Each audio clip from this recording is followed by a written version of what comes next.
Selamat pagi, siang, sore Ibu dosen yang saya hormati. Dalam presentasi, menjelajahi algoritma depth first search, strategi penelusuran graf mendalam ini, saya akan mengajak Anda memahami bagaimana algoritma sederhana namun kuat ini menjadi fondasi penting dalam ilmu komputer. Dari pencarian solusi puzzle hingga navigasi jaringan kompleks, DFS hadir sebagai strategi penelusuran yang elegan dan efisien. Sebagai peneliti yang telah mengimplementasikan DFS dalam berbagai kasus, saya yakin bahwa pemahaman mendalam tentang algoritma ini akan membuka wawasan baru bagi kita semua. Mari kita mulai perjalanan ini bersama.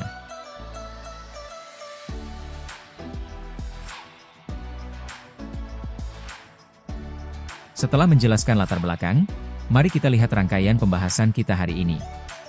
Presentasi ini akan menjelajahi algoritma DFS mulai dari konsep dasarnya, dilanjutkan dengan cara mengimplementasikannya dalam kode, dan diakhiri dengan berbagai aplikasi praktisnya dalam penyelesaian masalah. Mari kita mulai dengan pemahaman fundamental.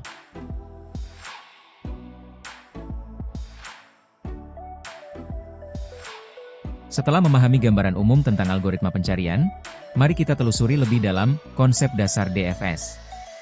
Pada bagian ini, kita akan mempelajari definisi DFS, struktur data yang mendukungnya, serta menganalisis kompleksitas algoritmanya untuk implementasi yang efisien. Mari kita telaah bersama tentang depth first search. Bayangkan Anda menjelajahi labirin. Anda terus berjalan di satu jalur hingga menemui jalan buntu, lalu kembali dan mencoba jalur lain. Inilah esensi dari algoritma DFS, menelusuri graf sejauh mungkin sebelum mundur dengan pendekatan backtracking. DFS memiliki keunikan tersendiri, bukan? Ia menggunakan struktur data STA untuk menyimpan simpul yang akan dikunjungi. Dengan kompleksitas O, V, G, E, algoritma ini sangat efektif untuk mendeteksi siklus dalam graf. Bagaimana cara mengimplementasikannya? DFS bisa dijalankan secara rekursif dengan memanfaatkan call STA system, atau secara iteratif dengan membuat STA eksplisit. Gestur menunjuk ke poin implementasi pada slide. Seperti pemain catur yang memikirkan langkah jauh ke depan, DFS mengeksplorasi cabang terlebih dahulu hingga tuntas sebelum beralih ke cabang berikutnya. Mari kita mengeksplorasi struktur data yang mendukung algoritma DFS. Ketika melakukan pencarian mendalam dalam graf, STA menjadi tulang punggung operasi DFS. Bayangkan STA seperti tumpukan piring, kita selalu mengambil dari atas, memungkinkan kita menelusuri jalur secara mendalam sebelum mundur. Bagaimana kita merepresentasikan grafnya? Adjacency list menawarkan solusi yang elegan. Dengan pendekatan ini, setiap node menyimpan daftar tetangganya, mempercepat proses penelusuran. Seperti memiliki kontak di ponsel yang menunjukkan siapa teman dekat Anda. Ada juga adjacency matrix yang menyajikan perspektif berbeda. Matriks ini seperti peta jalan yang menunjukkan semua koneksi sekaligus, sangat berguna untuk memeriksa apakah ada jalur langsung antara dua node. Struktur mana yang Anda pilih? Semua bergantung pada karakteristik graf yang ingin Anda telusuri. Mari kita bahas kompleksitas algoritma depth first search atau DFS. Ketika kita menganalisis waktu yang dibutuhkan DFS, perhatikan bahwa algoritma ini memiliki kompleksitas O, V, G, E. Ini berarti waktu eksekusi bergantung pada jumlah vertex dan edge dalam graf. Bayangkan jika graf Anda seperti peta kota, semakin banyak persimpangan dan jalan, semakin lama waktu yang dibutuhkan untuk menjelajahinya.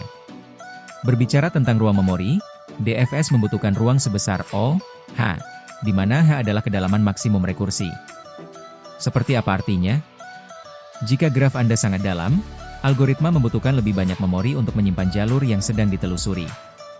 Menariknya, efisiensi DFS juga dipengaruhi oleh struktur graf itu sendiri. Bagaimana jika grafnya sangat padat atau justru sangat jarang? Implementasi dan representasi data yang Anda pilih juga berpengaruh signifikan terhadap kinerja algoritma ini. Setelah mempelajari dasar-dasar pencarian mendalam, mari kita beralih ke bagian kedua, implementasi algoritma DFS. Kita akan mengeksplorasi pendekatan rekursif dan iteratif, serta cara menangani siklus yang sering menjadi tantangan dalam penerapan algoritma ini. Mari kita dalami pendekatan rekursif dalam algoritma DFS. Bayangkan Anda sedang menjelajahi labirin. Pendekatan rekursif DFS bekerja seperti penjelajah yang terus menelusuri satu jalur hingga menemui jalan buntu sebelum kembali mencoba jalur lain. Implementasinya cukup elegan. Saat fungsi DFS berjalan, ia menandai simpul saat ini sebagai sudah dikunjungi, lalu langsung menelusuri tetangga yang belum dikunjungi dengan memanggil dirinya sendiri. Yang menarik, Kita tidak perlu membuat stak secara eksplisit karena rekursi otomatis memanfaatkan stak pemanggilan fungsi di level sistem. Seperti saat kita menggali terowongan, sistem komputer menyimpan jejak kembali untuk setiap langkah rekursif yang kita ambil. Bukankah elegans rekursi ini membuat algoritma terasa lebih bersih dan intuitif? Sekarang mari kita bahas pendekatan iteratif dalam DFS. Bayangkan Anda perlu menjelajahi labirin tanpa perlu kembali ke awal setiap kali menemui jalan buntu. Inilah esensi pendekatan iteratif. Dengan menggunakan stak, kita dapat menyimpan jalur yang belum dijelajahi sambil terus bergerak maju. Cara kerjanya sederhana namun elegan. Loop while bekerja dengan stak untuk menelusuri graf, menandai node yang sudah dikunjungi, dan memproses node berdasarkan prinsip LIFO. Apa keuntungannya? Pendekatan ini mencegah stak overflow saat bekerja dengan graf berukuran besar. Seperti pendaki yang membawa perlengkapan secukupnya, penggunaan memorinya lebih efisien. Plus, Anda mendapatkan kendali lebih baik atas proses penelusuran, seperti memiliki peta dan kompas sekaligus saat menjelajah.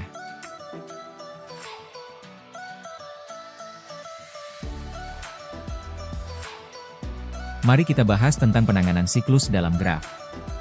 Bayangkan Anda menjelajahi labirin kompleks, DFS bekerja seperti itu untuk mendeteksi siklus.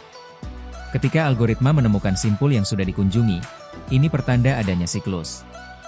Struktur data stak menjadi kunci dalam proses ini.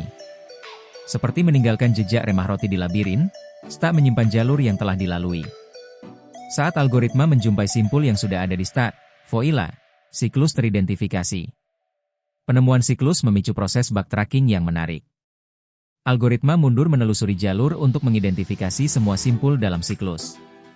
Misalnya dalam sistem transportasi kota, deteksi siklus dapat mengungkap rute melingkar yang mungkin tidak efisien. Bukankah kemampuan mengidentifikasi pola berulang ini membuat algoritma graf begitu kuat? Setelah memahami struktur dan karakteristik DFS, mari kita eksplorasi bagaimana algoritma ini diaplikasikan secara praktis. Di bagian ketiga ini, kita akan melihat bagaimana DFS digunakan untuk pencarian jalur, deteksi siklus, dan penyelesaian berbagai masalah graf dalam kehidupan nyata. Ketika kita berbicara tentang pencarian jalur, Depth First Search atau DFS menawarkan pendekatan yang unik.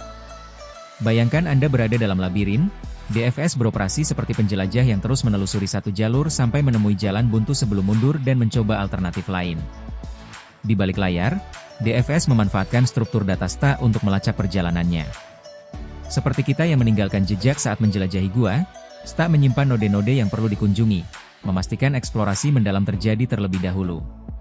Keindahan DFS terlihat dalam aplikasinya, tidak hanya untuk labirin yang saya sebutkan tadi, tetapi juga untuk menemukan jalur dalam berbagai masalah pencarian. Apakah Anda pernah bermain game puzzle? Gesture ke arah audiens, banyak solusi puzzle dihasilkan dari penerapan konsep DFS yang sederhana namun kuat ini. Mari kita selami dunia deteksi siklus dalam graf. Bayangkan saat Anda menelusuri jalan-jalan kota dan tiba-tiba menyadari bahwa Anda telah kembali ke tempat yang sama, itulah esensi dari deteksi siklus. Dengan menggunakan Depth First Search, kita dapat mengidentifikasi edge yang mengarah kembali ke vertex yang sedang dikunjungi, menandakan adanya siklus dalam graf. Proses implementasinya melibatkan DFS dengan penanda cerdas, vertex yang sudah dikunjungi dan yang sedang dalam proses penelusuran. Teknik sederhana namun sangat efisien ini memungkinkan kita mendeteksi siklus tanpa perlu menelusuri seluruh graf berulang kali. Keberadaan siklus dalam graf memiliki implikasi penting. Pernahkah Anda mengalami komputer yang hang? Mungkin deteksi deadlock menggunakan algoritma ini bisa mencegahnya. Selain itu, dalam topologi child sorting dan penjadwalan tugas, memastikan tidak ada siklus sangat krusial untuk kesuksesan sistem.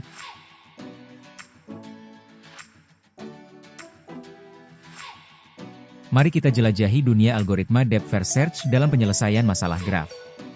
Bayangkan Anda sedang mengeksplorasi labirin, DFS bekerja seperti ini, menelusuri satu jalur sejauh mungkin hingga menemui jalan buntu, baru kemudian kembali untuk mencoba jalur alternatif. Implementasinya bisa dilakukan dengan rekursi, di mana komputer menggunakan stak implisit untuk melacak perjalanan kita. Tak punya rekursi? Jangan khawatir. Kita bisa menerapkan DFS secara iteratif dengan struktur data stak, seperti membuat catatan mental jalur yang telah kita lewati. Yang menarik, DFS sangat handal untuk mendeteksi siklus dalam graf. Ibarat kita meninggalkan jejak di labirin, jika menemukan jejak kita sendiri, berarti kita telah berputar-putar. Gesture membuat lingkaran dengan tangan. Teknik ini sangat berguna dalam banyak aplikasi pemrograman, termasuk verifikasi sistem dan analisis jaringan.